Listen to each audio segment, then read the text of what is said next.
Tidak. Oke. Pertama, air yang digunakan untuk mengangkat hadas baik kecil maupun besar adalah air mutlak.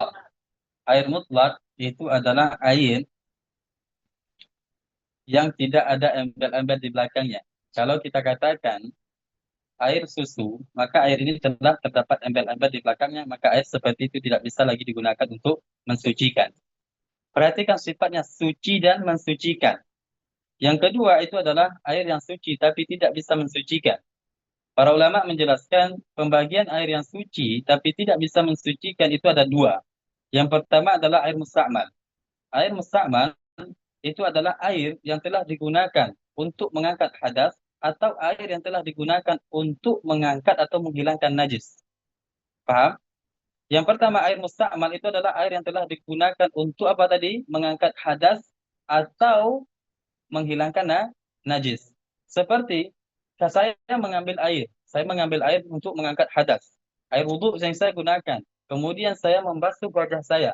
Air yang jatuh dari wajah itu dikatakan al-musta'mal. Kenapa? Karena air ini telah digunakan untuk mengangkat hadas. Maka air yang jatuh dari wajah ini itu tidak bisa lagi mengangkat hadas. Kenapa? Karena ia telah digunakan. Disebut dengan air musta'mal. Dia suci tapi tidak bisa mensucikan. Jelas ya? Atau air tersebut itu digunakan untuk menghilangkan najis. Tetapi terkadang kita berpikir air yang telah digunakan untuk menghilangkan najis, bukankah air tersebut dihukumi najis? Betul tidak? Tetapi kenapa kita katakan dia suci tapi tidak bisa mensucikan? Ada beberapa syarat sehingga dikatakan dia itu suci.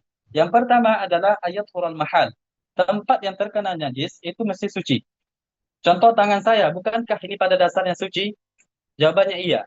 Ketika jatuh misalkan najis atau tai cicak, kemudian tai cicak itu bendanya hilang, maka tersisa di situ tempat yang tidak ada lagi bendanya, tidak ada lagi rasa, aroma, dan warnanya, tapi tempat ini masih dihukumi najis atau dihukumi mutanajis. Nah, ketika saya menggunakan air untuk mensucikannya, contoh, saya datangkan air satu gelas seperti ini. Ini air mutlak, air yang suci dan mensucikan. Lalu saya alirkan untuk menghilangkan najis pada tangan saya tadi. Air yang jatuh tadi, jikalau seandainya ia tidak berubah, begitu juga tidak bertambah timbangannya, tidak berubah dan tidak bertambah timbangannya, maka air yang saya tampung setelah mengangkat atau menghilangkan najis pada tangan saya tadi, itu dihukumi air suci tapi tidak bisa mensucikan. Kalau seandainya tidak terpenuhi syarat tersebut, maka air yang kita tampung, yang kita ambil, itu dihukumi najis atau najis, dihukumi najis. Contoh, ada benda sini najis, kemudian saya hilangkan dengan air yang mutlak. Lalu air yang saya tampung tadi itu berubah warnanya misalkan, maka air ini dihukumi najis. Paham ya? Kenapa penting bagi kita untuk memahami hal seperti itu? Karena terkadang kita ingin membuang eh, bekas najis pada pakaian atau pada tubuh kita menggunakan air yang suci dan mensucikan. Kalau seandainya timbangan air tersebut bertambah daripada asalnya, maka air tersebut dihukumi najis. Kalau sudah dihukumi najis, maka hati-hati dengan air itu. Terkena pakaian kita lalu membawa sholat yang atau melaksanakan sholat menggunakan pakaian yang terkena najis tersebut, maka sholat kita tidak sah. Sampai sini paham apa yang dimaksud dengan air musta'mal? Paham ya? Air musta'mal adalah air yang telah digunakan untuk mengangkat hadas atau air yang telah digunakan untuk menghilangkan najis dengan syarat-syarat yang telah kita sebutkan tadi. Pertama, tempatnya suci. Yang kedua adalah timbangan air itu tidak bertambah dan air tersebut tidak berubah. Baru kita katakan air itu suci tapi tidak mensucikan. Kalau seandainya air itu berubah, maka air itu dihukumi najis. Yang kedua, termasuk salah satu air yang suci tidak mensucikan, itu adalah air yang berubah disebabkan bercampur dengan sesuatu yang suci. Ingat, air yang berubah disebabkan bercampurnya dengan sesuatu yang suci. Seperti air ini, air mutlak. Ketika saya masukkan sesuatu yang suci, lalu saya aduk seperti susu atau teh atau sebagainya, dan berubah. Bukankah berubah? Jawabannya berubah.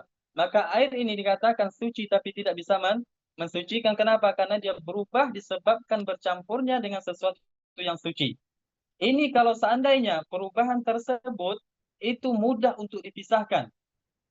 Apa maksudnya? Kalau seandainya air tersebut berubah disebabkan sesuatu yang suci, tetapi sulit bagi kita untuk menjaga air itu, sulit bagi kita untuk memisahkan air dengan sesuatu yang suci itu, maka tetap air itu dihukumi suci dan mensucikan. Paham? Contoh air gunung. Belum paham? Air yang suci dan mensucikan pada asalnya, kemudian dimasuki oleh sesuatu yang suci, dan air itu berubah.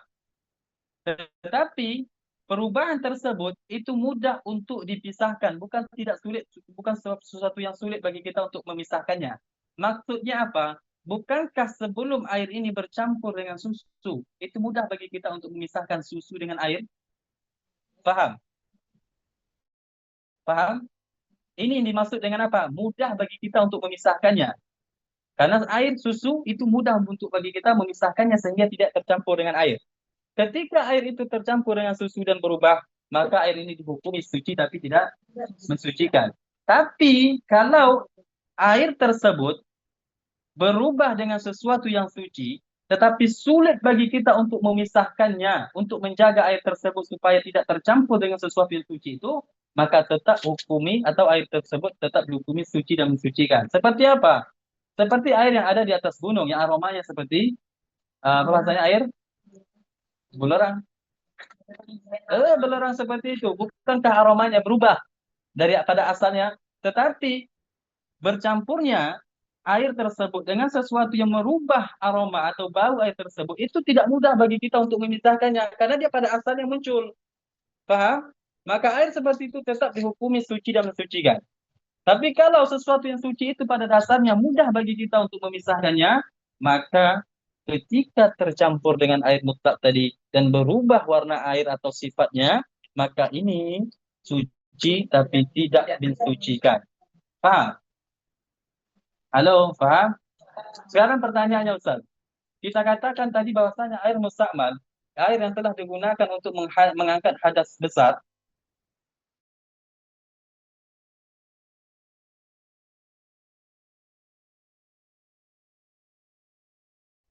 atau kecil, sucikan. Berwudu. Saya berwudu. Biasa menggunakan centong. Hah? Gayung. Saya menggunakan gayung Ustaz. Dan saya membasuh wajah. Bukankah basuhan pertama itu jatuh air, yang itu air mustakmal? Lalu air tersebut jatuh di centong tersayang, ingin saya gunakan kembali untuk membasuh kedua tangan misalkan. Bagaimana saya menghukumi air ini? Apakah bisa mensucikan atau tidak? Karena dia telah jatuh dari air yang mustakmal tadi, jatuh pada centong yang airnya sedikit. Bagaimana kita menghukuminya? Apakah kita menghukumi air ini mustakmal sebagaimana air yang jatuh? Jawabannya tidak. Air mustakmal adalah air yang ini. Ya. Lalu bagaimana cara kita menghukumi air yang tadi dalam apa tadi? Cebok, centong tadi, gayung tadi, jatuh air mustakmal. Bagaimana kita menghukuminya? Para ulama menjelaskan di sini disebutkan takdiri. Takdiri. Artinya apa? Kita mentakdirkan, memperkirakan ukuran air yang jatuh tersebut. Kalaulah seandainya ukuran tersebut itu jatuh di gayung tadi, itu bagaikan seperti entah warna tinta atau air jeruk sirup misalkan. Kalau air sirup dengan seukuran jatuh di tempat tadi bisa merubah atau tidak?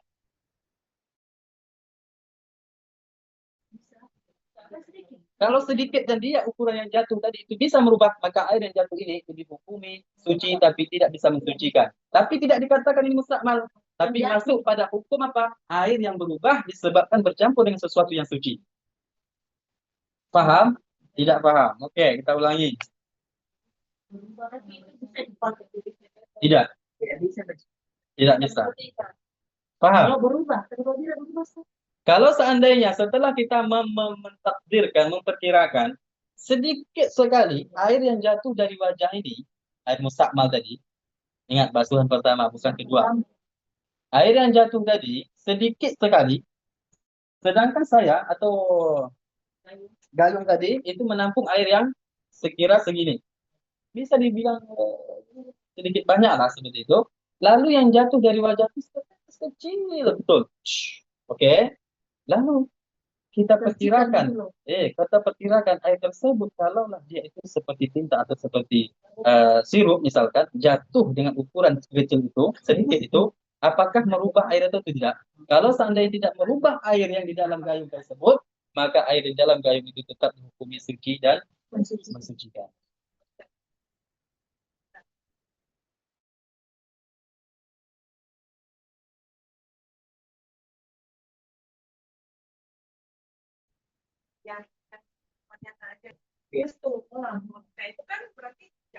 Maka saya bilang tadi,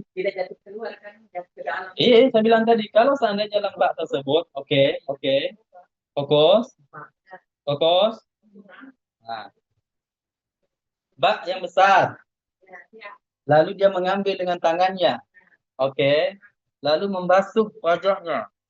Ketika air yang basuhan pertama itu jatuh, disebut dengan air mustakmal, jatuh ke tempat dia mengambil air tadi, apa bak tadi, maka kita perkirakan air yang jatuh itu ukurannya, kalau kita jadikan ukuran tersebut sama dengan sirup misalkan, apakah bisa merubah air itu atau tidak? Kalau seandainya dia tidak merubah air itu, maka air yang dalam mangkuk itu tetap dihukumi suci dan mensucikan. Tapi kalau dia dengan ukuran seperti ini, itu bisa merubah, maka tetap dihukumi air itu air yang berubah disebabkan sesuatu yang suci, dalam arti air itu suci tapi tidak bisa mensucikan. Paham? Kalau cerita full, iya. Kalau air tersebut, kalau air tersebut itu kan dalam mangkuk itu biasanya normalnya itu kurang dari 2 bulan. Iya, sedikit, sedikit. Oke, paham? Oke, saya tidak paham, kalian paham. Subhanallah.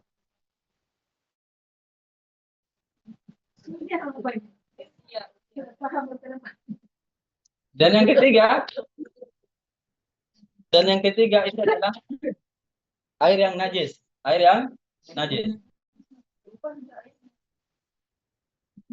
Apa boros? Kolam ikan.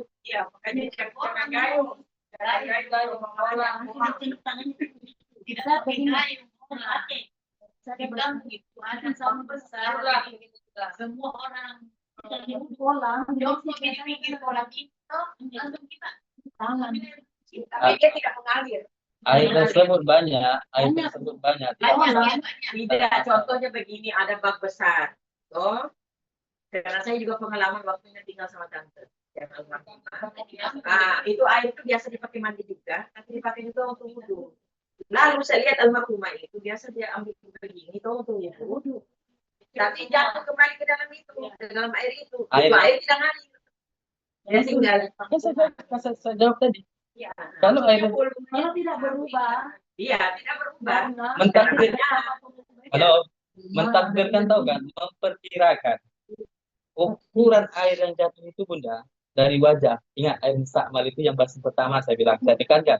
Ukuran yang jatuh itu kalau diperkirakan yang jatuh itu adalah air sirup misalkan, jeruk misalkan, dengan ukuran seperti itu, sirup jeruk itu dengan ukuran air yang jatuh itu seperti ini, jatuh apakah merubah atau tidak?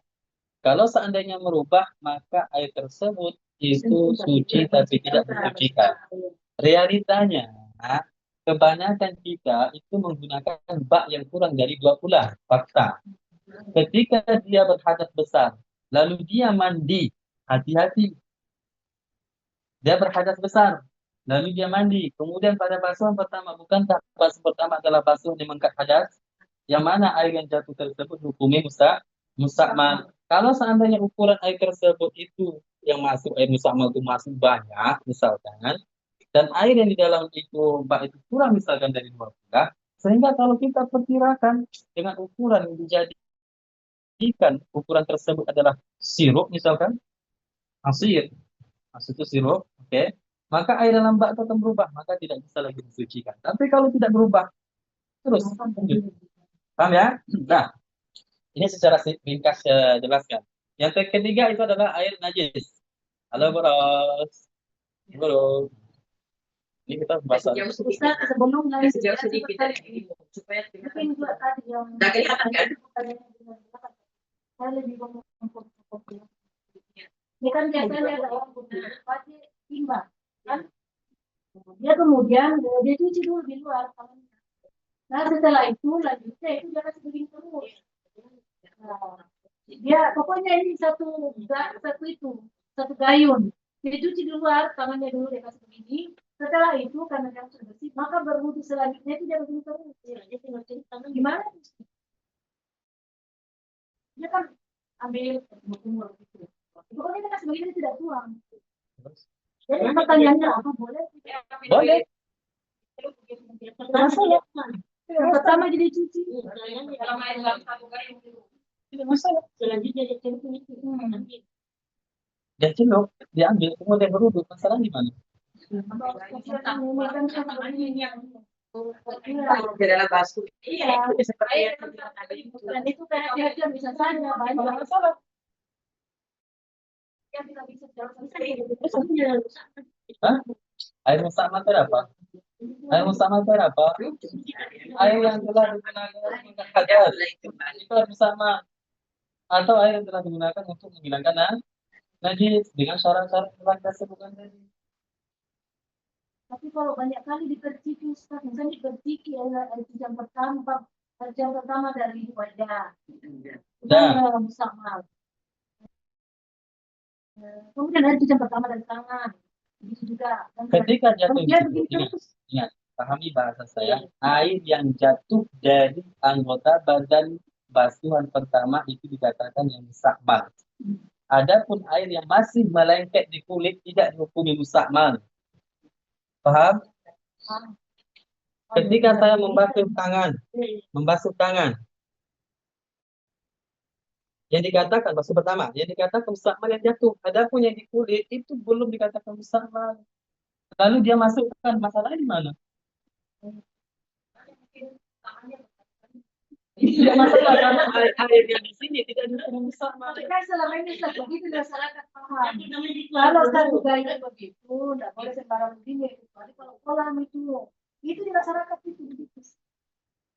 Dengar, Dari dengar, sekarang dengar, kita paham. dengar. Halo. Halo. Air mustakmal itu adalah air yang telah digunakan untuk mengangkat hadas. Contoh dalam berwudu, basuhan pertama adalah basuhan yang mengangkat hadas. Saya ambil air, kemudian saya usap wajah saya. Maka air yang jatuh dari wajah, saya bilang tadi kan, itu dihukumi air mustakmal. Adapun air yang masih lengket di wajah atau di tangan, misalkan, itu belum atau tidak dihukumi air mustakmal. Dan pertanyaannya Ustaz begini. Ini kan di wajah, ya. Terus tiba-tiba cucian dari wajah itu ada terpisah dari wajah. Tapi dia Terpisah. lengket di tangan. Nah, lengket di tangan. Dan tangan ini mau kita gunakan untuk mengangkat hadas tangan ini misalkan. Tapi dia tetap tidak sama ya, sepanjang. Air yang kita ambil segini misalkan. Yang ini akan kita gunakan untuk mengangkat hadas tangan kiri. Misalkan. Lalu air yang di sini ternyata telah dijatuhi air mustakmal yang ada di wajah kita. Ada mustakmal tadi. Karena ketika kita memperkirakan suara benar. Kecil, biar dari sini aja. Tidak suara dia masih masuk. Nah, jadi ketika air yang dari wajah itu yang telah mengangkat hadas tadi, basuh pertama itu jatuh di sini. Air yang akan kita gunakan untuk mengangkat hadas tangan ini, ketika kita perkirakan ukuran kalau kita samakan dengan ukuran sirup misalkan, dan dia bisa merubah air di tangan ini, maka air yang di tangan ini dihukumi air yang suci tapi tidak bisa mensucikan. Selesai. Mana?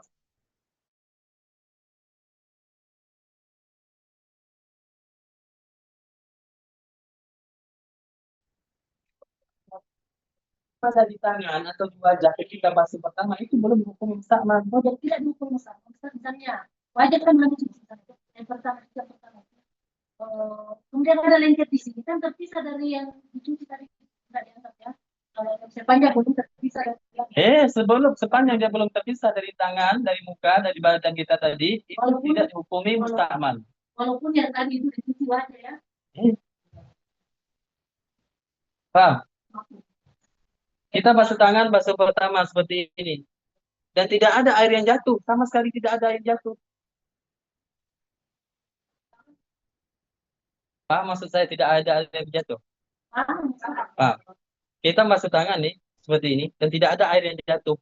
Tapi ada air yang masih lengket di kulit. Ini air yang lengket di kulit tidak dihukumi sama.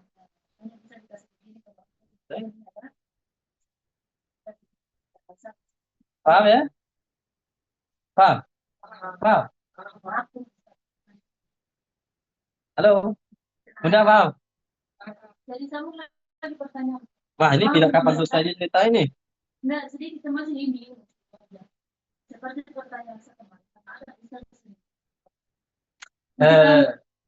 Sampai bunda ya. Bukan, Ustaz. Masalah wudhu ini yang memang Ustaz. Ya apa nanti mulai di sini baru tidak tuntas. Kita selesaikan dulu bagian ganti dari sesi pertanyaan dulu.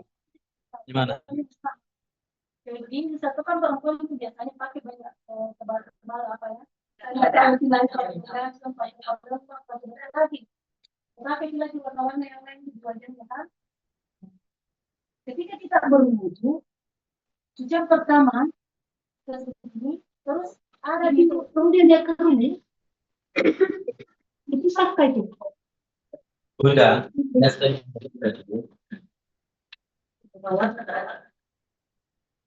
Bunda Wahidah.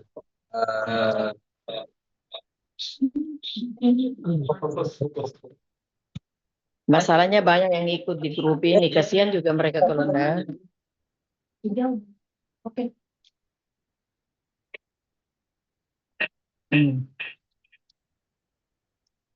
Apa Erik? Nanti saya kasih di YouTube. YouTube. Ini saya nanti kasih YouTube. Saya nggak terbidu sampai itu. Nah, Tahu usah. Sakit. Saya bilang tadi air yang berubah disebabkan bercampur dengan sesuatu yang suci. Yang mana sesuatu yang suci itu mudah bagi kita untuk menjaga air itu dari sesuatu tersebut. Oke. Maka air itu suci tapi tidak mensucikan. Ini tidak pengaruh dari sini. Dimatikan. Bisa bersuara di sini, nggak masuk di situ. Iya, makanya saya bilang dimatikan itu. Oke. Bukan, ini tidak ada masalahnya. Yang ada yang terbuka di situ yang masalah. Oke, paham? Jadi ketika air itu nanti bercampur dengan apapun yang suci, bedak ataupun apapun itu, ketika dia berubah disebabkan sesuatu yang suci tersebut, maka dihukumi air itu suci tapi tidak mensucikan. Maka dikatakan apa? Termasuk salah satu air yang suci tapi tidak mensucikan adalah al-mutaghayyir bima khalaqahu min al-tahirat, air yang berubah disebabkan bercampur dengan sesuatu yang suci. Apapun itu. Susu, teh, wangi-wangian, kopi. Ketika dia bercampur dengan sesuatu yang suci, seperti itu, dan percampuran tersebut itu sesuatu yang mudah bagi kita untuk menjaga air dari hal itu tersebut, hal yang suci itu, maka air itu dihukumi suci tapi tidak mensucikan. Kalau seandainya dia tidak bercampur, seperti susu yang kita jatuhkan pada gelas, dan susu itu belum kita aduk, dan dia itu berat susu, akhirnya susu tersebut memisah ke bawah, tidak tercampur dengan air di atas, paham? Maka air yang di atas ini tetap dihukumi suci dan mensucikan, karena dia tidak bercampur, paham? Alhamdulillah, nggak paham. Dengan catatan tidak bercampur, oke? Normalnya susu kalau pertama kali dijatuhkan, kan dia itu mau turun ke bawah tanpa tercampur, kecuali kita aduk, kan begitu. Ketika dia itu jatuh ke bawah dan dia tidak bercampur dengan air, maka yang di atas itu tetap kita hukumi apa? Suci dan mensucikan. Tapi ketika sudah diaduk dan berubah air tersebut, tidak lagi air itu dikatakan mutlak, tapi apa? Air yang suci tapi tidak bisa mensucikan. Paham ya? Oke? Paham? Ada pertanyaan lagi? Sebenarnya tidak ada. Sebenarnya pertanyaan itu akhir akhir kajian baru pertanyaan. Dan yang ketiga itu adalah air najis. Air najis. Ini penting. Penting sepenting-pentingnya. Nabi mengatakan istanzihu minal bauli fa inna 'ammata 'adzabil qabri min.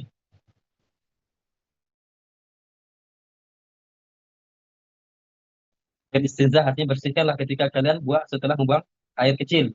Kenapa? Karena orang yang tidak membersihkan, mensucikan, beristinja bahasa kitanya, yang membersihkan, mensucikan tempat keluarnya air kecil apa? Air kecil itu adalah sebab banyaknya azab kubur. Jadi kebanyakan orang yang disiksa di dalam kubur itu apa? Mereka yang tidak mau membersihkan ketika buang air kecil. Paham? Maka penting diketahui. Pertama, untuk memahami hal ini, perlu kita ketahui dalam istilah para ulama fikih ada namanya air yang sedikit, ada namanya air yang banyak. Air yang sedikit itu adalah air yang kurang dari dua kula, dan air yang banyak itu adalah air yang 2 kula atau lebih. Oke, mafhum, paham? Paham tidak? Betul. Nah, jadi air yang kurang dari 2 kula, air yang kurang dari 2 kula ketika dimasuki oleh najis. Oke, dijatuhi oleh najis yang tidak dimaafkan. Yang tidak dimaafkan. Berubah ataupun tidak berubah air tersebut, tetap dihukumi air itu najis. Tapi kalau air itu 2 kula atau lebih, ketika dijatuhi atau terjatuh di situ najis yang tidak dimaafkan, kapan dihukumi air itu najis? Ketika air itu berubah. Tapi kalau air itu tidak berubah, maka tidak dihukumi air itu najis. Paham? Halo? Ulangi lagi. Oke, kita ulangi. Jadi Bunda, ada istilah air yang sedikit atau air yang banyak. Kita bertanya, istiqomah. Jadi air yang kurang dari 2 kula, air yang sedikit itu adalah air yang kurang dari 2 kula. Dan air yang banyak itu adalah air yang 2 kula atau lebih. Kalau air yang sedikit atau kurang dari 2 kula, ketika dijatuhi najis yang tidak dimaafkan, maka dihukumi air itu najis. Baik di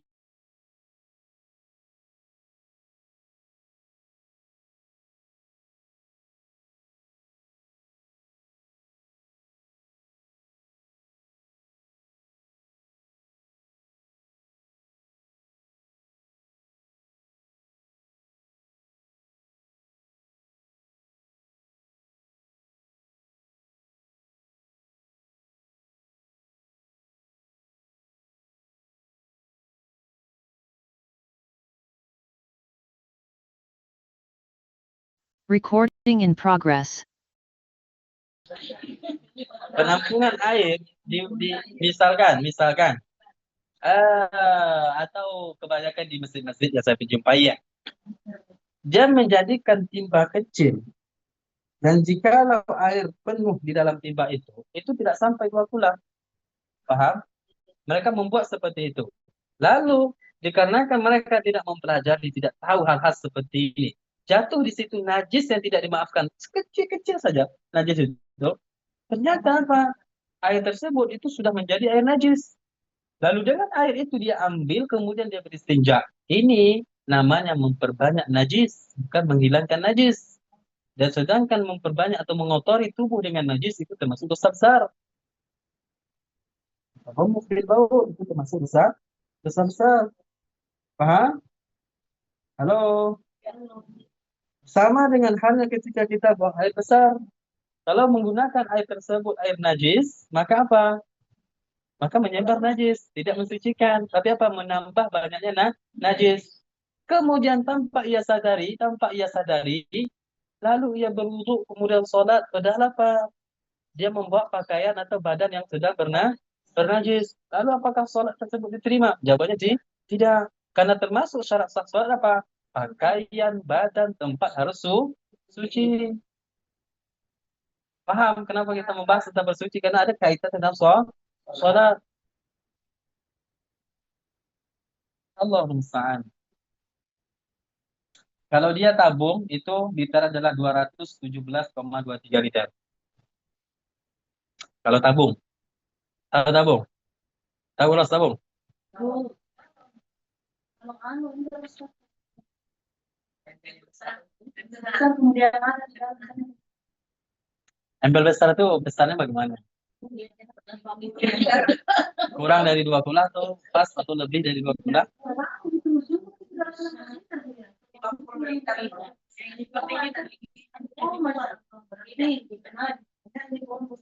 Tidak, saya bilang banyak, saya bilang kan. Ingat, al-jahlu fid din la yu'zar. Bodoh tentang agama ini, tentang ilmu agama, bodoh tentang ilmu agama itu tidak dimaafkan. Kenapa dia tidak mau pelajari? Saya tidak tahu, Ustaz, saya tidak tahu lah. Kenapa tidak belajar? Ya, itu tahu. Ditampar ya. Sampai sini paham? Oke. Jadi, setelah kita sebutkan najis secara ringkas, sekarang kita akan membahas tentang najis. Membahas tentang najis. Tapi sebelum itu ada pertanyaan.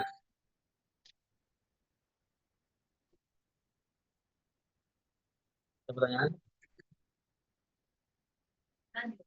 Masa tidak ada pertanyaan? Kalau tidak ada, saya bertanya ini.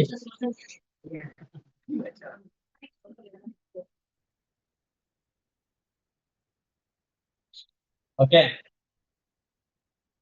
Najis. Oh, pertanyaan saya dulu tadi Ustaz, itu ayat dari Tuhan Subhanahu apa tadi itu? Ya, baik. Ada ayat pertama tadi yang pertama. Surat Al-Hasyr. Ya. Surat Al-Hasyr ayat Allah ada. Fatih.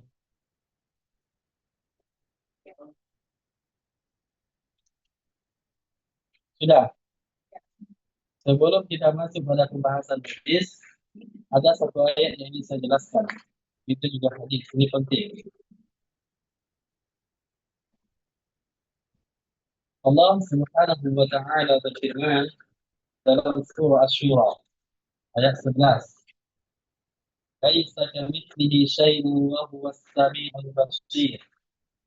Dia Allah tidak serupa dengan ciptaannya baik dari satu segi maupun semua segi.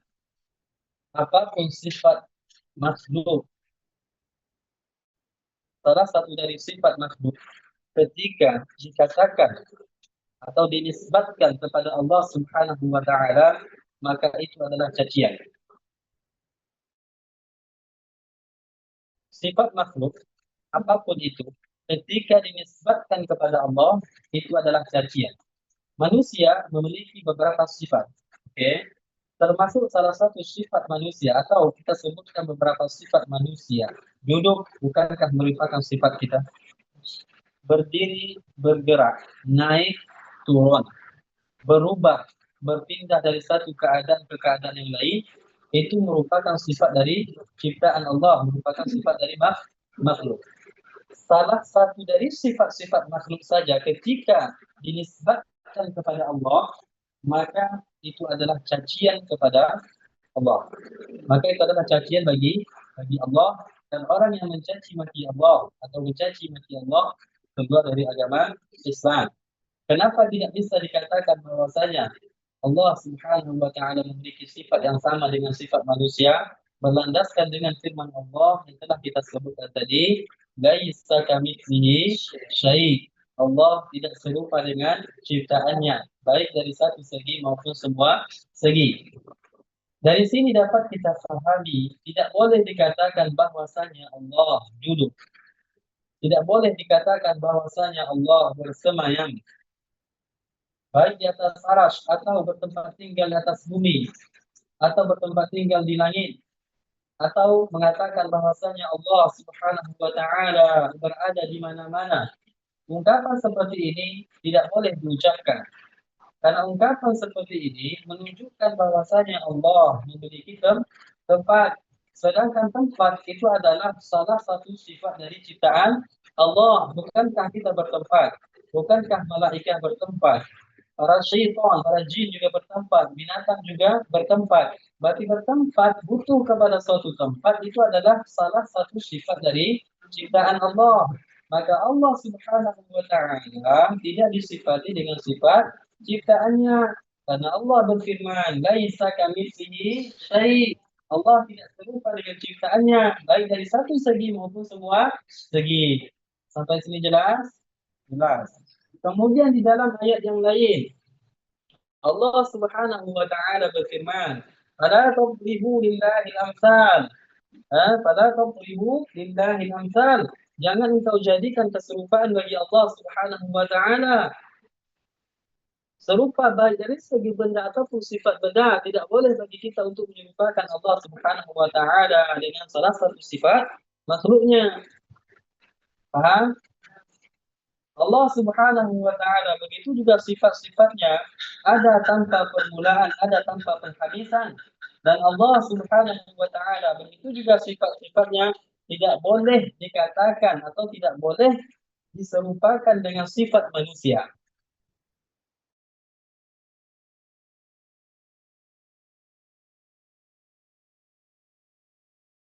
Al-Imam Abu Ja'far Al-Tahawi berkata, siapapun atau barang siapa yang mensifati Allah dengan salah satu sifat manusia, maka ia telah keluar dari agama Islam. Salah satu dari sifat manusia saja, apapun itu, yang merupakan sifat dari ciptaan Allah, yang merupakan sifat dari manusia, ketika dinisbatkan kepada Allah, maka itu adalah cacian. Dan itu apa? Kekufuran yang mengeluarkan orang itu dari agama Islam. Paham ya? Jadi kalau nanti seandainya mendengar sebagian orang mengatakan bahwasanya Allah itu bertempat pada suatu tempat, kita katakan kepada mereka, ini adalah keyakinan yang salah, keyakinan kufur yang mengeluarkan orang dari Islam.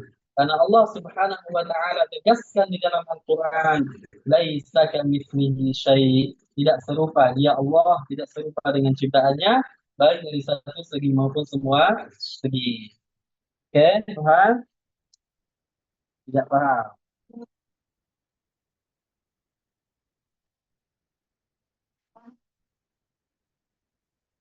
Paham tidak? Oke.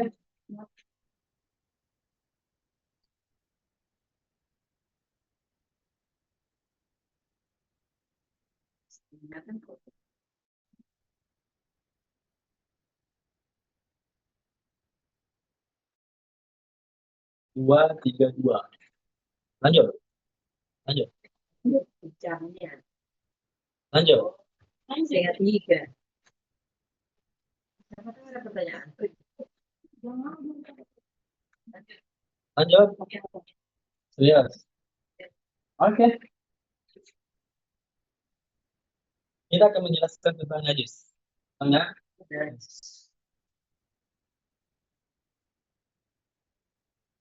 Ada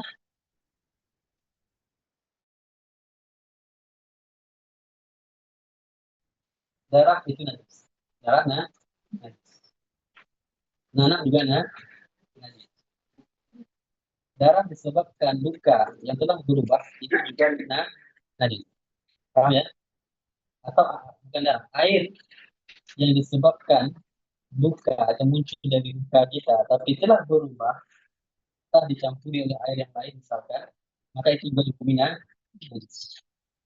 Begitu juga muntah, atau muntah itu juga hukumnya najis. Khamar, khamar juga hukumnya najis. Kencing hukumnya najis. Kencing hukumnya najis. Kemudian kotoran manusia yang keluar dari bagian belakang juga hukumnya najis.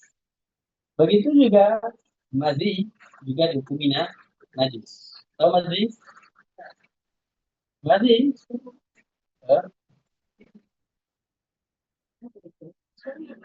Madhi. Madhi itu adalah air yang putih, yang kental, yang jernih seperti itu, yang keluar ketika seseorang yang bersyahwat seperti itu disebut dengan madhi, itu najis. Nah, najis. Oke ya, Pak. Begitu juga al-wadi. Al-wadi itu air yang putih yang keluar dari kemaluan kita, yang itu disebabkan entah keluar setelah kita buang air kecil, atau disebabkan kita karena bekerja berat mengangkat sesuatu yang berat, itu biasa keluar, itu disebut dengan wadi. Dan ini juga najis. Paham? Begitu juga anjing, nah najis. Babinya najis. Begitu juga bangkai najis, tulang bangkai najis, bulu dari bangkai juga najis. Kecuali apa? Bangkai ikan begitu juga lalat. Oke? Paham? Begitu juga manusia. Kecuali tiga bangkai yaitu apa? Ikan dan manusia. Manusia ketika meninggal itu tidak dikatakan apa tidak najis. Paham ya? Halo. Paham. Berapa yang telah kita sebutkan tadi? Hah? Nanti ya.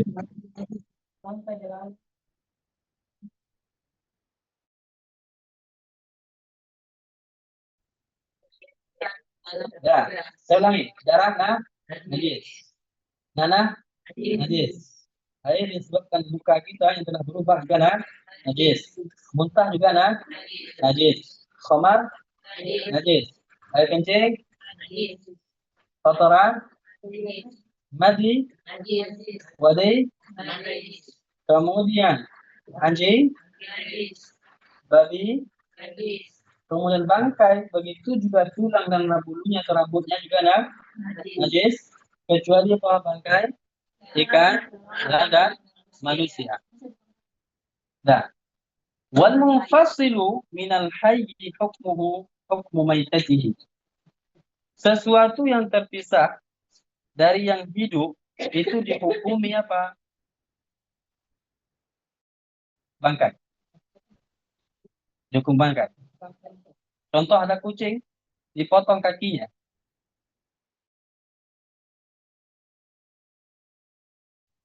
Contoh tadi, dihukumi bangkai. Paham ya? Apapun terputus itu nanti dihukumi bangkai.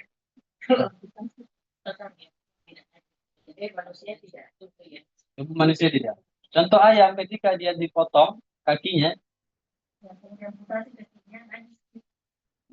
dipotong, paham ya?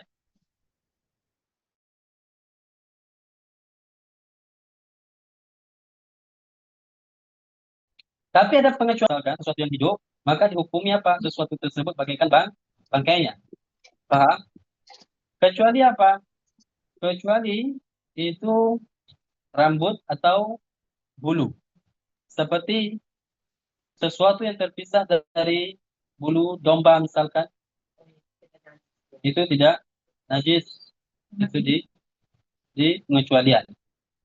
Begitu juga air liurnya dan keringatnya. Oke. Begitu juga air liur dan keringat hewan yang tidak bisa dimakan kecuali bangkai anjing dan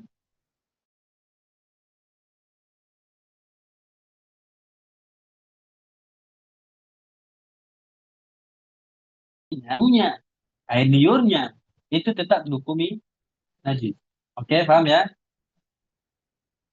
Maka dari sini dapat kita pahami bahwa saya bulu kucing yang terpisah dari kucing dihukumi najis. Walaupun kucing itu masih hidup. Kan kita cerita sesuatu yang terpisah dari hewan yang masih hidup. Iya kan terpisah maksudnya dia. Kan biasa kalau disentuh Kan kita sebutkan tadi apa? Sesuatu yang terpisah dari hidup dihukumi seperti bangkainya.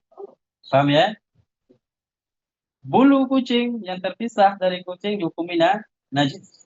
Adapun bulu domba yang berpisah dari domba dan dia domba tersebut itu masih hidup dihukumi suci.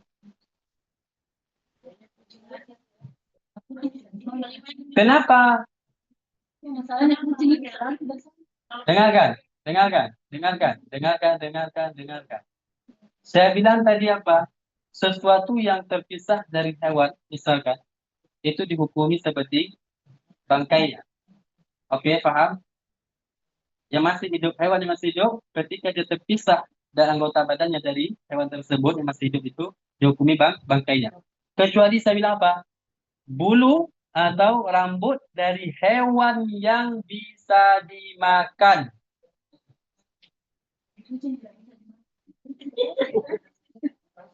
Paham? Hewan yang bisa dimakan. Bulu hewan yang bisa dimakan.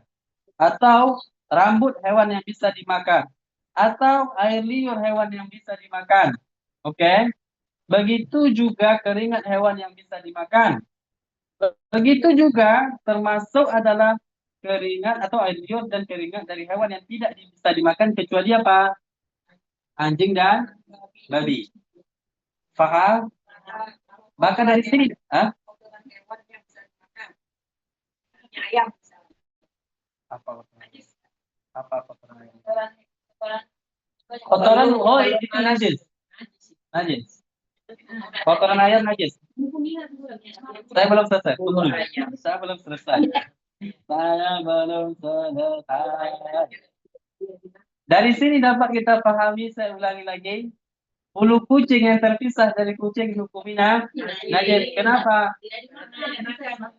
Karena kucing itu adalah tidak bisa dimakan. Maka bulu kucing itu najis. Yang terpisah dari kucing, dan kucing itu masih hidup, lalu terpisah itu dihukumi najis. Paham sampai sini? Dan bulu domba, bulu domba yang terpisah dari dombanya, sedangkan domba itu masih hidup dihukumi kucing. Kenapa? Karena domba bisa dimakan. Bukankah telah kita sebutkan sesuatu yang terpisah itu kecuali bulu atau rambut dari hewan yang bisa dimakan?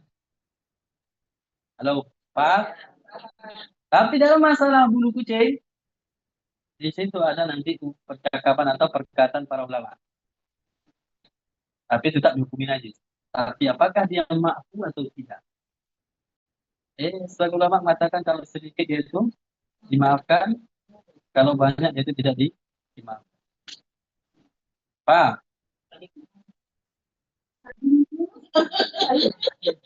dah.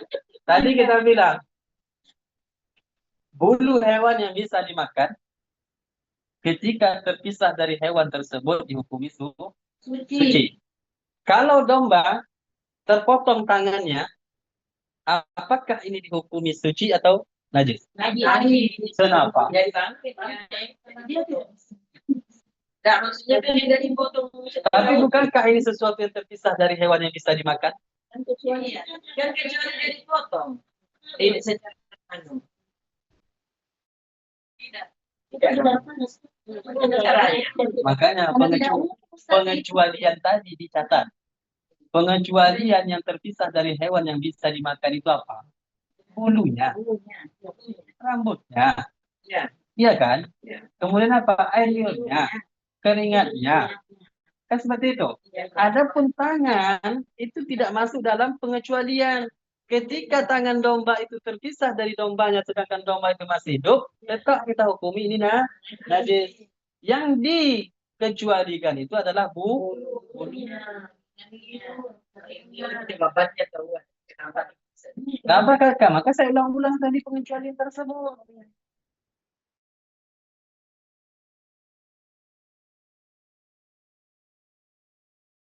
Seluruh hewan itu suci. Kecuali anjing dan babi atau sesuatu yang terlahir dari keduanya atau salah satu dari keduanya. Apa maksudnya? Misalkan kambing melakukan hubungan badan dengan babi. Kemudian kan babi melahirkan sesuatu satu ekor apapun itu peranakan, maka ini anak dihukumi apa? Najis. Paham ya? Nah, sampai sini ada pertanyaan? Tidak ada. Kita lanjut. Batasan kotor dan najis. Batasan Kotor dan najis. Nah, kata saya pernah kaki. Itu kotoran air. Karena hewan tidak dimakan, maka dia tidak najis, tapi kotor.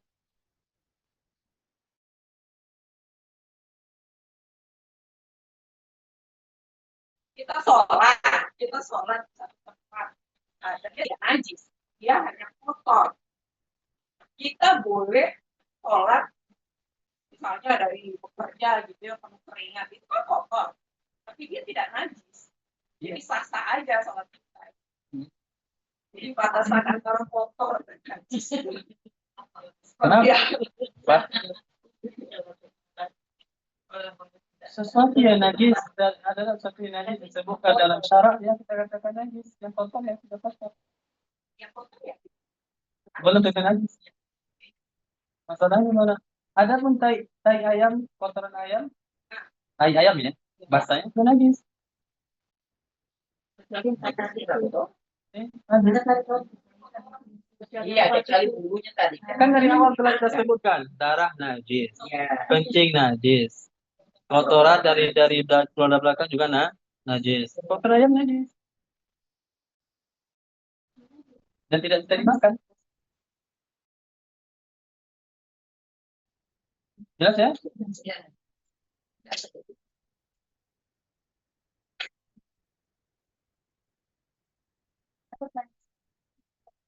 Jadi itu kebiasaannya orang-orang. Itu lantainya, saya pernah bersama. Itu lantainya itu ambil kotoran sapi yang masih hangat. Kemudian disatukan di lantai itu tidak benar. Najis. Bukan najis. Najis kan? Iya. Ya, di mana di mana? Sholat. Ya, ada partai kita. Bahkan itu kan untuk apa? Dah, saya jelaskan. Kita akan menjelaskan bagian-bagian najis. Ada namanya najis ainiyah, ada namanya najis hukmiyah. Jelas ya? Najis hukmiyah itu adalah najis yang telah hilang bendanya. Begitu juga sifat-sifatnya. Hilang bendanya, begitu juga sifat-sifatnya, bau, aroma, dan rasa. Maka najis hukmiyah itu cara mensucikannya adalah dengan cara mengalirkan air terhadap tempat atau najis tersebut.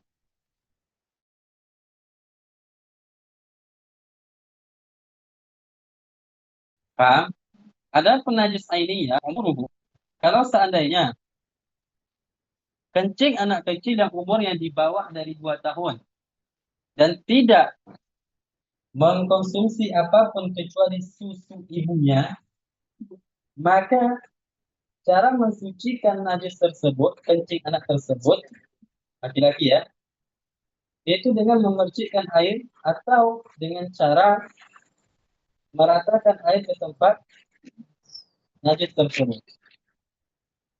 Paham di sini? Dengan baginda Rasulullah Shallallahu Alaihi Wasallam atau hadis baginda Rasulullah, yumsalu min baulil jariyati wa yurashu min baulil ghulam. Kencing anak perempuan yang kecil itu dibasuh, disucikan dengan cara membasuh. Adapun kencing anak kecil laki-laki yang di bawah 2 tahun yang belum mengkonsumsi apapun kecuali susu ibunya, itu dengan cara yurash, dipercikan atau diratakan air ke tempat itu. Paham ya? Bukan dibasuh.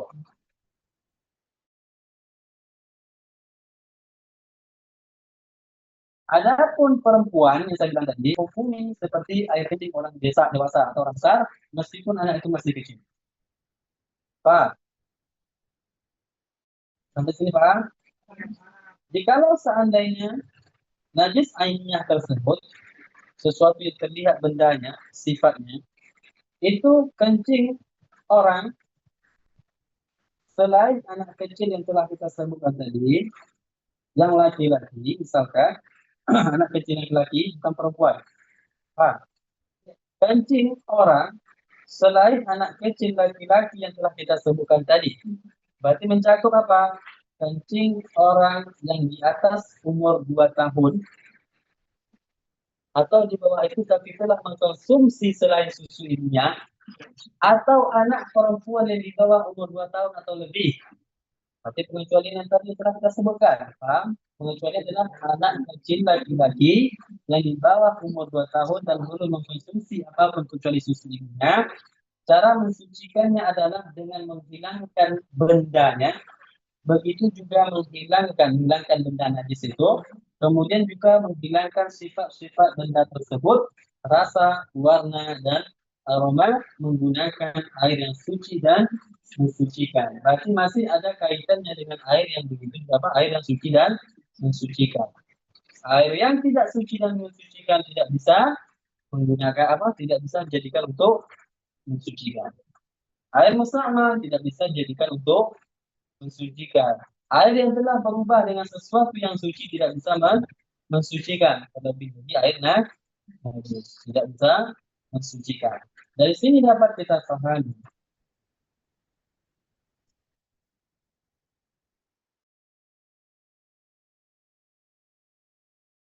najis atau lebih dikasih ya. Yang pertama najis hukmiyah itu adalah najis yang tidak terlihat bendanya, tidak terlihat sifat-sifat najis tersebut. Contoh, tangan saya dijatuhi tali cicak, yang contoh telah kita sebutkan tadi. Bendanya itu tidak ada lagi dan sifatnya juga tidak ada, aroma tidak ada, bau tidak apa, rasa tidak ada, warna juga tidak ada. Tapi tetap dihukumi di tempat ini najis. Tapi apa? Hukmiyah. Hukmiyah. Maka cara membasuhkannya adalah dengan cara mengalirkan air di atas tempat najis tersebut, yang terkena najis tersebut. Paham maksudnya? Ini air terkena, kemudian dialirkan air sudah selesai. Tanpa Oke. harus dibasuh, Ustaz. Tidak usah. Tanpa. Contoh untuk jalan keluar bagi ibu-ibu yang lantai rumahnya keramik terkena najis, misalkan kayak kucing, jalan nyamuk, apalagi cicak, jatuh misalkan kayak kucing misalkan situ. Bukankah pertama kali najis tersebut itu berbentuk aininya, bentuknya terlihat, sifatnya juga masih terlihat, kan seperti itu. Kalau seandainya kita sucikan seketika itu, maka pekerjaan akan menjadi berat. Betul tidak? Artinya apa? Karena dia najis ainiyah, berarti pertama kita harus menghilangkan bendanya, setelah itu baru kita menghilangkan sifatnya. Kalau disiram sekali sama air, akan tersebar luas. Paham?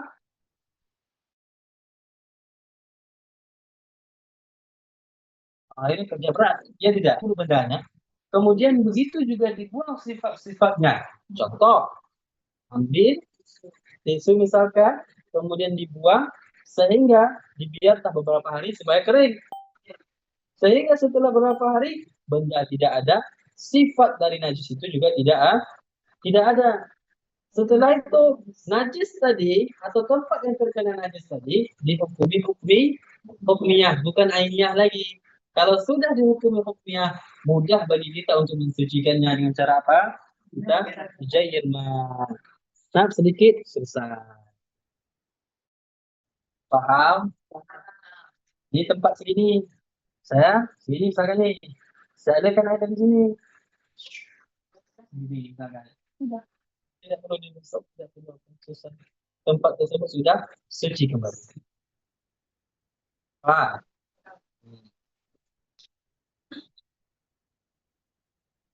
Kalau dia najis yang disebabkan kencing atau najis dari kencing anak kecil laki-laki, ya laki yang umurnya di bawah 2 tahun dan belum mengkonsumsi apapun kecuali susu ayah ibunya, maka cara mensucikannya adalah dengan birashil ma', yaitu memercikkan air. Ingat, kata memercikkan air di sini adalah al-ghamd. Artinya apa? Kita meratakan air ke tempat yang terkena najis anak kecil tersebut. Bukan hanya sekedar ambil air, tidak. Salah. Paham? Bukan tidak. Ya, bukan. Dimaksud dengan rasul ma' dalam hadis tersebut bukan sekedar ambil air, tidak. Tapi apa? Kita meratakan air ke tempat najis. Itu yang dimaksud.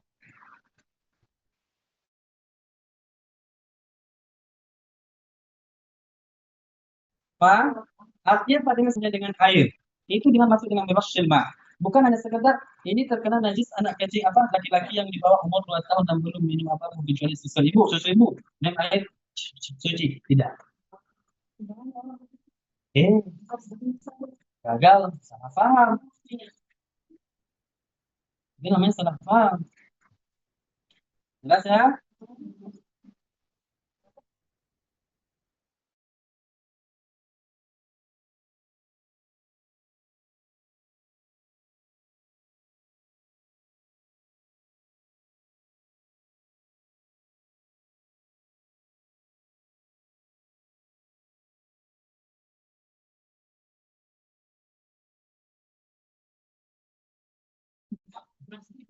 Apa namanya?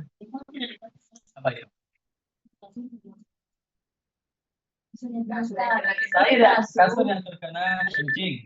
Kencing selain anak kecil yang laki-laki di bawah umur tadi. Misalkan kencing bapak misalkan. Kencing anak laki-laki. Iya. Kencing anak, terserah ngumpul. Tapi dari saat kasur Iya. biasa. Terbiasa merasa di kasur. Kalau seandainya benda yang tidak ada lagi, tidak ada sifat-sifatnya lagi, maka itu hukminya. Maka cara mensucikan hukumnya adalah dengan mengalirkan air di tempatnya najis. Tapi kalau masih terlihat sifat-sifatnya, maka dihukumi ainiyah. Kalau masih terlihat warna seperti itu, nanti kita jelaskan. Nanti kita jelaskan. Oke? Kalau seandainya najis tersebut,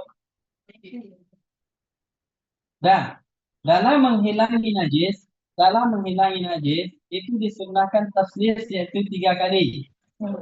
Paham? Halo guru. Halo.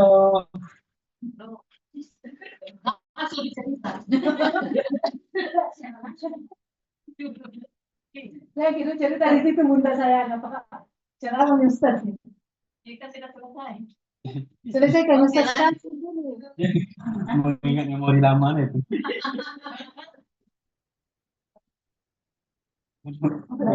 Warga baru. Iya.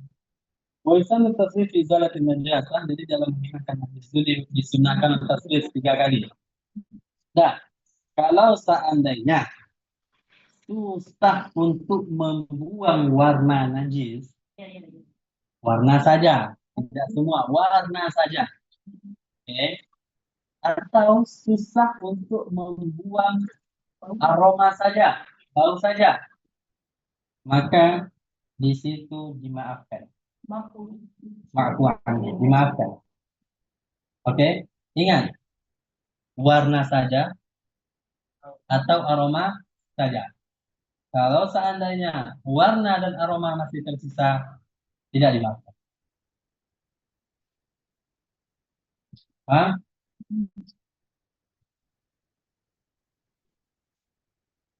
Satu saja, satu itu dimaafkan. Ya. Tapi kalau seandainya gandai, Dua aroma dan warna tidak dimaafkan. Maka perhatikan, dimaafkan kalau masih tersisa karena sulit untuk dibuang, dihilangkan, tersisa hanya apa? Warna saja.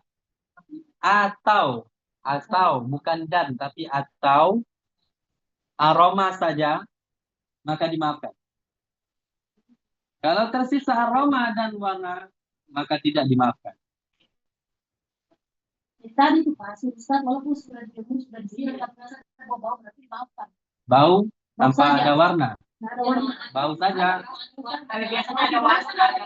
Iya, Ada warna. Belah-belah kan. Punya saja dipangkas kalau nasi dipangkas punya bayi-bayi.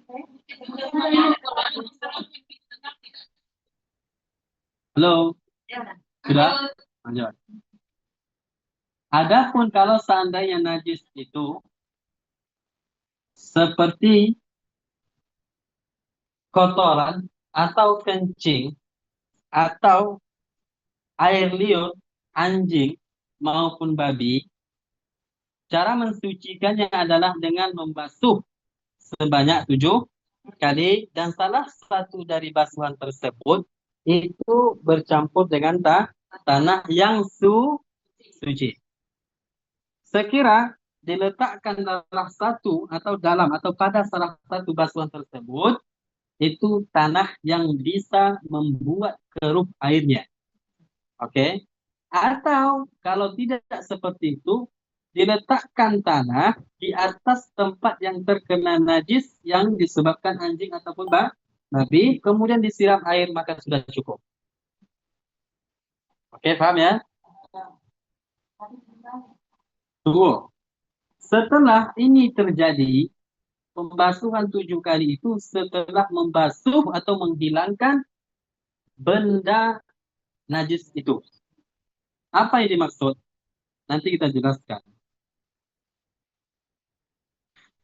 Fama lam tazul ainun najasati la yu'tabaru ta'addud.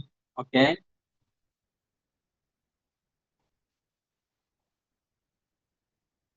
Kalau seandainya benda najis tersebut itu masih ada, sifat-sifatnya masih ada, lalu kita berusaha untuk menghilangkannya.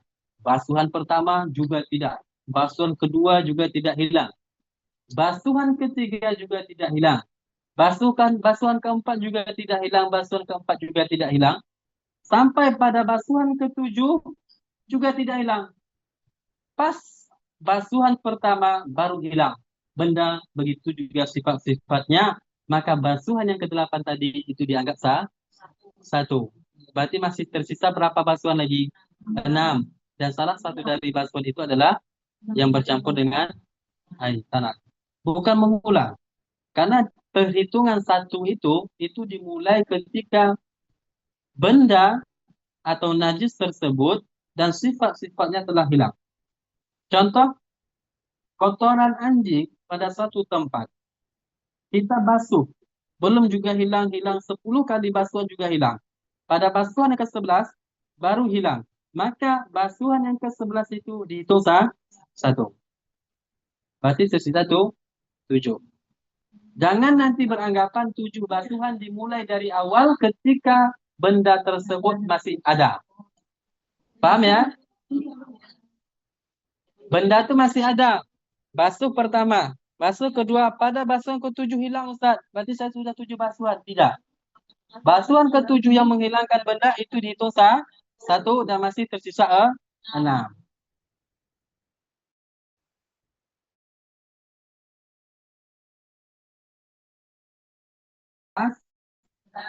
Apapun benda yang najis itu bisa suci kecuali apa?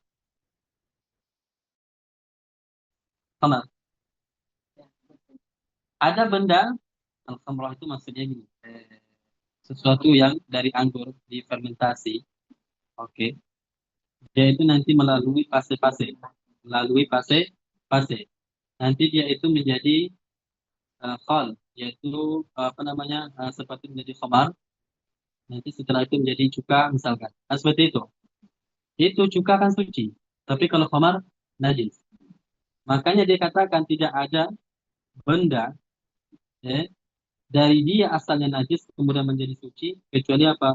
Khamar yang telah difermentasi dengan syarat tidak bercampur dengan sesuatu apapun. Paham? Paham?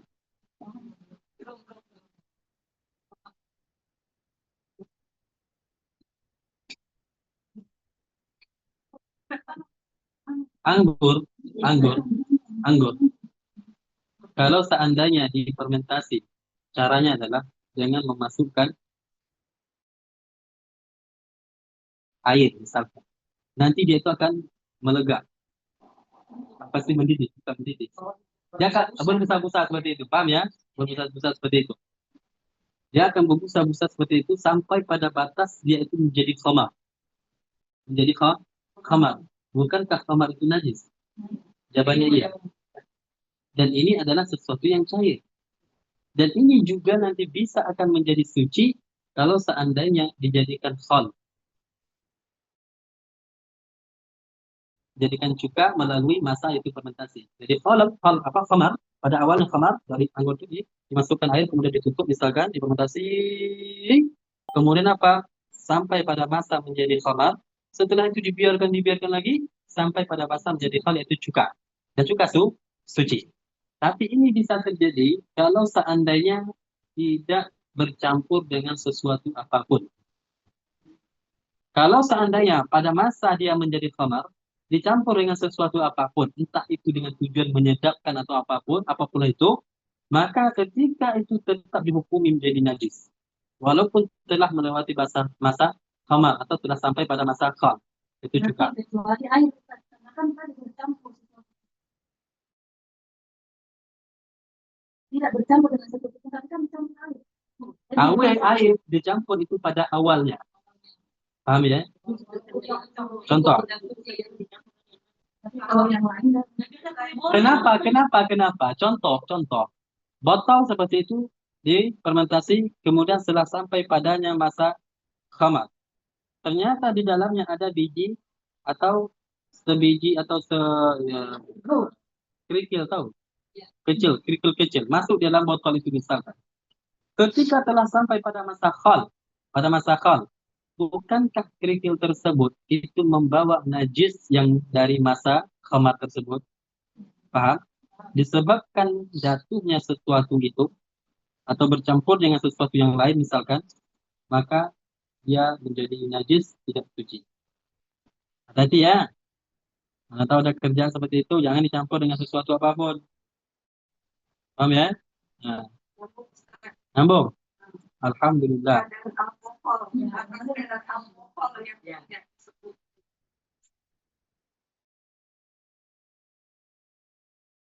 Kadar alkohol itu najis.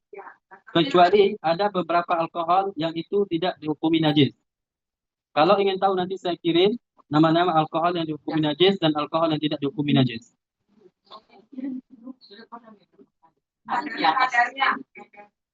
Walaupun sedikit ketika dia termasuk alkohol yang najis, tetap najis. Ya, najis. Kenapa? Karena najisnya air seperti itu, walaupun sedikit tetap dihukumi najis. Air kencing najis, walaupun sedikit tetap dihukumi najis. Jelas ya? Sampai di sini dulu. Ada pertanyaan?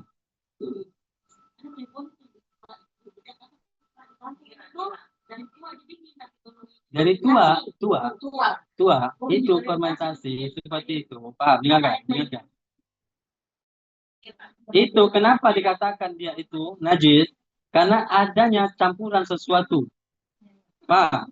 Jadi mereka yang menjadikan tua seperti itu untuk menyedapkan rasanya, karena akan dijual untuk dijadikan mabuk-mabuk seperti itu. Mereka biasanya mencampurkan sesuatu yang cair. Oke, entah dengan perasa ataupun itu, ketika sudah bercampur dengan sesuatu maka itu dihukumi najis.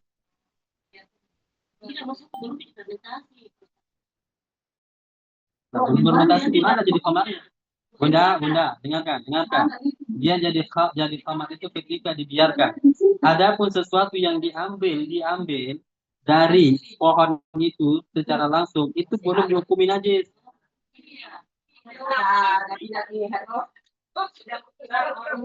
Bang, contoh anggur pada dasarnya itu tidak najis, betul enggak? Tapi ketika telah difermentasi sampai pada masa menjadi khamar, oke, di sini dia najis. Tapi kalau tidak bercampur dengan sesuatu apapun sampai pada batas khal juga di sini dia suci. Maka ketika dia pada masa khamar tersebut dicampur dengan sesuatu, entah dengan tujuan pewangi ataupun itu, maka dia dihukumi najis. Jadi sampel begini, ini kan biasa kan kalau lewat dicampur itu beli tua yang manis. Biasa kan sudah habis sampai dia basi, sampai jadi ini. Kemudian nanti itu lama-lama kan jadi cuka. Jadi cuka. Dia pada masa cuka ini. Halo. Iya, sama. Pada masa Suap khamar, manis. ya, suap manis atau khamar, itu. Dia manis disebabkan apa? Entah dicampur sesuatu apapun. Manis dari Bisa jadi kalau seandainya tidak tercampur sesuatu apapun, yang tidak ketika masuk pada masa khal juga itu dia suci. Tapi kalau pada masa khamar, yaitu dicampur dengan sesuatu ataupun jatuh sesuatu seperti kerikil, kemudian kerikil itu meletak di air tersebut sampai menjadi khal, maka yang tadi telah menjadi khal dapat dihukum najis. Jadi begini Ustaz, kalau biasa tidak ada campurannya sama sekali. Ini baru ditahu nih. Ini kan tidak ada campurannya sama sekali. Ini manis kan, tapi tidak habis diminum. Kita tuang ke gelas kita minum, tapi tidak habis. Jadi di botol tidak ada campuran apa sampai dia berproses sebelum jadi cuka. Apa dengan prosesnya itu kan dia masih kayak bisa atau apa itu itu najis atau tidak campuran. Yang tidak bersih. Tapi kalau pada masa khamarnya diminum, Najis. Karena yang wajar kalau tumpah misalnya dikena mau sholat, nah, silakan. campurannya itu tahu. Gini, saya ulangi. Khamar itu najis. Najis, benda itu, air itu najis. Khamar itu. Apakah bisa sesuatu atau air yang cair ini yang pada asalnya itu najis bisa menjadi suci? Sebenarnya tidak ada kecuali dua kasus. Yang pertama, khamar. Kalau air ini dimasuki najis, itu sampai kapanpun tidak akan bisa menjadi suci. Paham? Air ini ketika telah dimasuki najis, tidak akan sampai kapanpun tidak akan menjadi suci. Air sini saja ya, kita tidak menambah yang lain ya, air sini saja. Tapi kalau seandainya khamar yang dari hasil fermentasi anggur tersebut sampai pada masa khamar, kemudian dibiarkan sementara, lalu menjadi hal juga di sini bukankah dari najis menjadi suci? Nah, ini permasalahan yang ingin saya sampaikan. Dia dari najis bisa menjadi suci. Kalau yang lainnya tidak bisa. Nah, dengan catatan khamar tadi tidak tercampur dengan sesuatu alkohol. Paham? Dan yang kedua, benda yang pada asalnya itu najis tapi bisa suci itu adalah kulit bangkai yang kita sama. Bukan pada awalnya dia bangkai, najis. Tapi dikarenakan najis apa? Sama dengan syarat-syarat yang telah akan kita sebutkan, lalu itu bisa menjadi suci dan bisa kita gunakan untuk berarti cuma dua keadaan yang pada asalnya itu najis bisa kemudian menjadi suci. Ada pun yang lainnya seperti air ini, ketika dia itu terkena najis dan dihukumi airnya najis sampai kapanpun tetap najis.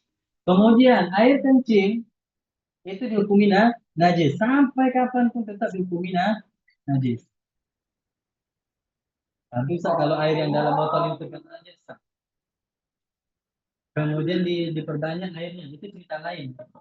Itu cerita lain. Paham? Nah, cerita lain. Ngomong-ngomong. Sampai di fermentasi. Ya ada airnya. Saya nggak nanya itu, nanya atau bukan alamnya. Saya belum pernah dengar.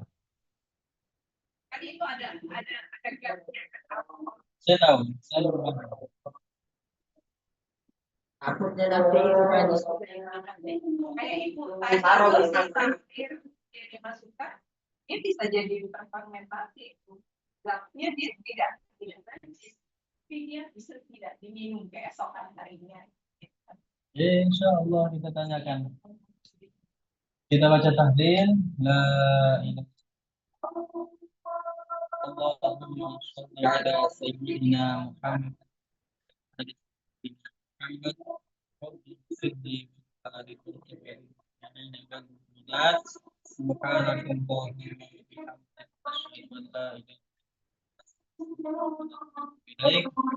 Barakallahu fikum. Assalamualaikum warahmatullahi wabarakatuh. Allah,